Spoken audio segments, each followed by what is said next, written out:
The 2020 World Championships playing event has just concluded, and voices in the community become loud that Schalke died for this, referring to Mad Lions' underperformance at the playing stages and therefore their early exit out of the tournament.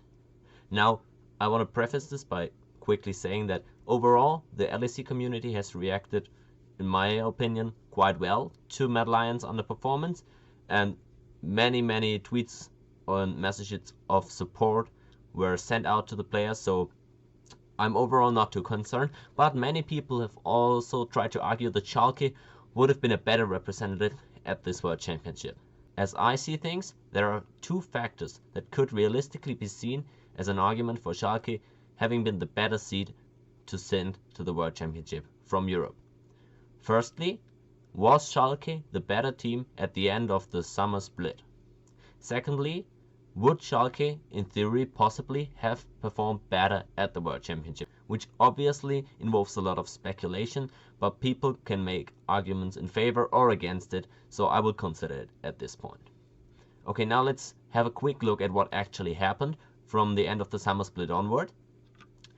Schalke had a great finish to the summer split with actually the best performance in terms of wins and also in terms of the eye test of the performance level out of any LEC team. They were the best team in the second half of the split, also beating out Mad Lions in their best of one matchup in the final week, finishing the split with 7 straight wins. Mad Lions, on the other hand, had a bit of a struggle at the end, even losing their number 1 spot in the league and therefore forcing them into a little bit difficult route to qualifying for Worlds in the playoffs that ensued. Now, what actually happened in the playoffs? Schalke won their first round quite convincingly against SK, and many people actually thought they might be able to make a run for Worlds qualification or even a finals appearance in the LEC. But then in the next round, the decisive round in order to qualify for the World Championship, they were beaten out 3-1 by Mad Lions. So, at this point we can ask ourselves, number 1, was Schalke actually the better team at the end of the split? You can argue in both ways. They looked more impressive in the best of 1 rounds, but they lost out in the best of 5. Both sides might have a legitimate argument here. Schalke saying that they performed better in the split and only didn't go because 1 best of 5 was lost. And Mad Lions might be able to argue that yes, they had a little bit of a weaker end to the split, but they still looked solid and then won the best of 5 with relative ease against Schalke. Now at this point I want to add my opinion, and it might be entirely possible that Schalke might have been a little bit of a better team at this point. I can't quite tell because there's simply not enough games between those two teams in order to determine that. But even if Schalke was the better team, losing out to Mad Lions in this one decisive best of 5 is exactly the thing that fans now criticize Mad Lions at the World Championship for. Of course, people won't argue that Mad Lions are a worse team through and through than all of those playing teams, but in the decisive few games they played, they didn't manage to put up a reasonable level of performance and therefore, justifiably so, lost out and went out of the tournament. So even if Schalke might have been a better team, I don't care about it because they lost out in the decisive best of 5, and frankly, the players themselves didn't even seem to complain about not being able to go to Worlds. Of course, they expressed disappointment in themselves, in the overall circumstances, I get that, but they didn't make a big drama online saying how they should be the ones to go and they are the better team than Mad Lions. No, they accepted that when it came down to the final matchup, they lost out and therefore rightfully so didn't qualify. And this clutch or pulling through quality is exactly what's tested at Worlds over and over again, where you only have a handful of games against all the other teams, but you must manage to put up a performance when it matters, and Schalke simply didn't manage to do so at the end of the split. So, better or worse team, not exactly the most important thing when it comes to the World Championship. They were of roughly equal skill, and Mad Lions were actually the ones that stepped up when it mattered in the playoffs. So, did Schalke04 die for Mad Lions, or did they die to Mad Lions? Of course, Mad Lions then went on to get 3-0 by Rogue, and this is one of the big reasons that I'm not quite sure if they were actually that much of a better team than Schalke, but still they earned their spot. Now, Looking at the both squads and attacking the second point of people who might say Schalke might have a roster that is better suited to perform at the World Championships. Let's start out with the Mad Lions roster. They have Orome on top, who is a true rookie. First year in the Major League, first year playing an entire season. Shadow can be said the same about. Same thing for Karsi and for Kaiser. All those 4 players are true rookies. Therefore, it's not entirely surprising that they didn't manage to put up their best performances at the World Championships on stage when the entire split had been played offline, and therefore many people acknowledged this online and didn't flame them into oblivion, which is something I'm again very glad about. Humanoid in the mid lane is in his second year of this career, and he has actually been to Worlds and to Worlds quarterfinals last year and performed quite well there. Many people were in agreement of that, and also this year his performances were mostly fine. Now looking over to the side of Schalke. Odoamne in the top lane obviously is a battle-tested veteran. He has been to Worlds, he has succeeded there. Much more experience than any player on the Mad Lions roster, I can acknowledge that.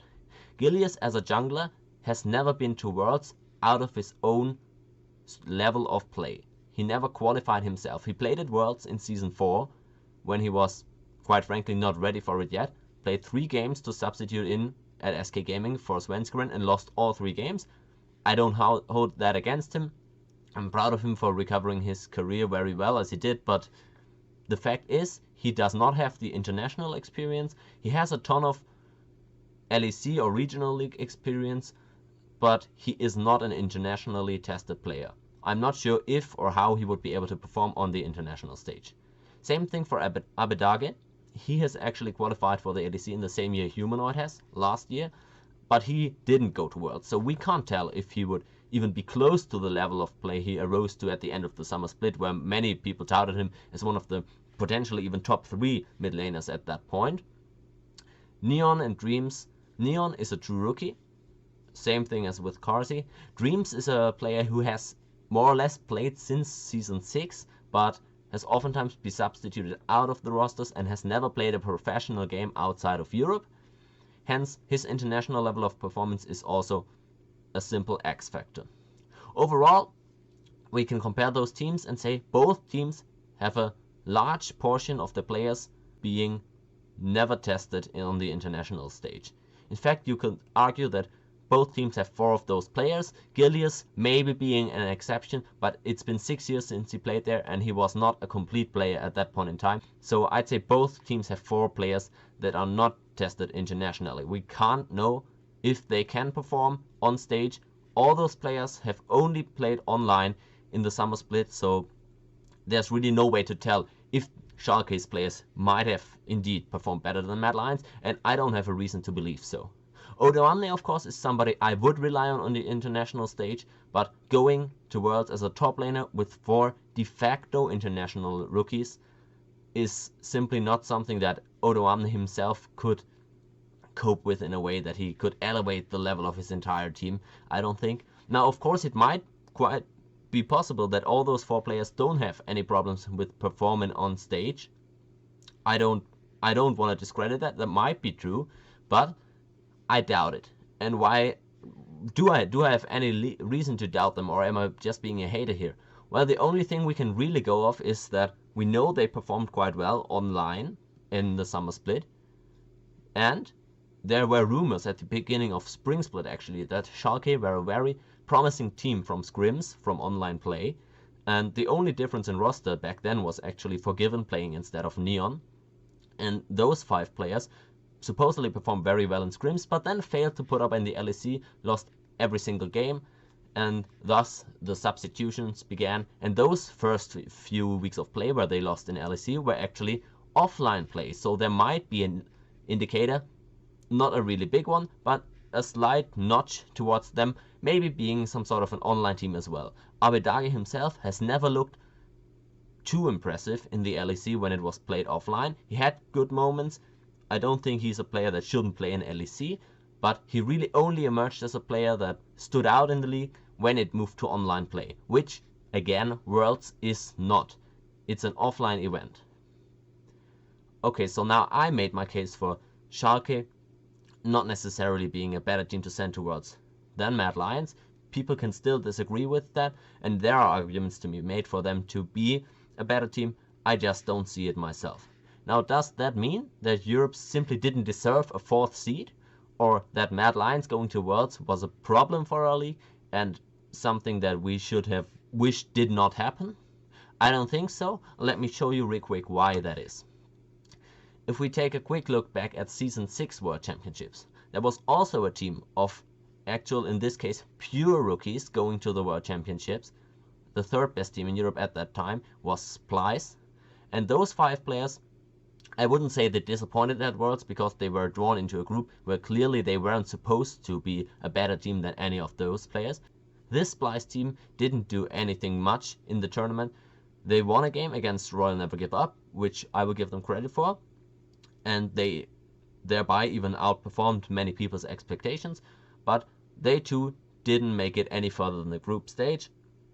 They back then didn't have to play in play-ins, of course, so they only had those 6 games at Worlds, and I'd say the Mad Lions situation is in some ways comparable to this one, because it's a team of mainly or purely rookies that failed to pull through on the international stage, oftentimes looked outclassed or nervous, but they grew from that, and since then, many of those Splice players actually managed to play in way better rosters, show impressive performances, and at least 3 out of those 5 players went on to become top players in Europe.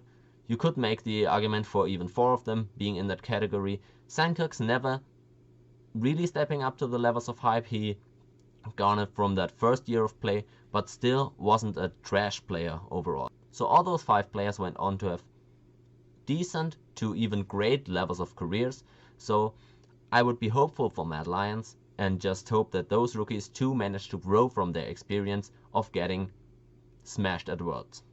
Now, what is left to say to the Schalke fans?